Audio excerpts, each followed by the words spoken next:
Praise the Lord. நம்ம வாழ்க்கையில் போராட்டங்கள், பிரச்சனைகள், பாடுகள் வரும் பொழுது நம்ம ஒவ்வொரு பேரும் ஒவ்வொரு விதத்தில் ஜெபத்தை ஏறெடுக்கிறோம்.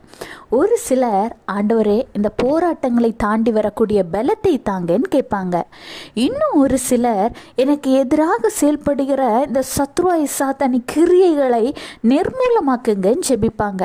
ஆனால் இன்னும் ஒரு சிலர் ஜெபித்து ஜெபித்து சோர்ந்து போய் ரொம்ப டயர்டாகி, ஏசப்பா எனக்கு பலன் இல்லைப்பா, இந்த போராட்டங்களில் இருந்தெல்லாம் வெளிவர என்னால் முடியலப்பா, நீங்கள் எனக்கு உதவி செய்யுங்கப்பா, நீங்கள் என் கையை பிடிச்சிருங்க ஆண்டவரேன்னு முற்றிலும் ஆண்டவருடைய பாதத்தில் சரணடைந்து விடுவார்கள்.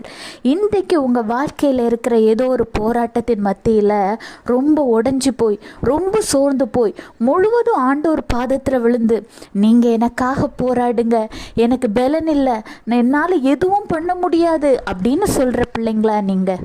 இன்றைக்கு கர்த்தர் உங்களை பார்த்து தான் சொல்கிறார்.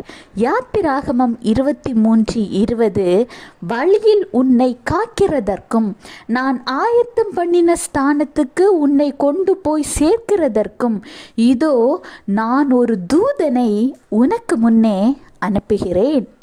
தேவ பிள்ளைகளே, ஆண்டவராகிய இயேசு கிறிஸ்து இன்றைக்கு உங்களை பார்த்து தான் சொல்கிறார். ரொம்ப சோர்ந்து போயிருந்த, ரொம்ப கலங்கி போயிருந்த, துக்க முகத்தோடு உதவ யாரும் இல்லைன்னு நினச்சி நீ என்கிட்ட வந்ததானே, இதோ நான் உன் வழியிலெல்லாம் உன்னை காக்கிறேன், நான் ஆயத்தம் பண்ணின அந்த இடத்துக்கு உன்னை கொண்டு போய் சேர்ப்பேன், அதற்காக ஒரு தூதனை நான் உனக்கு அனுப்புகிறேன் என்று கர்த்தர் உங்களுக்கு வாக்கு கொடுக்கிறார்.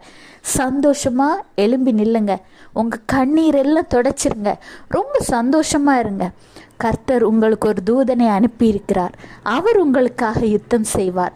நீங்கள் நினைத்த காரியத்தில் நிச்சயம் வெற்றி பெறுவீர்கள். Have a blessed day. Jesus bless you.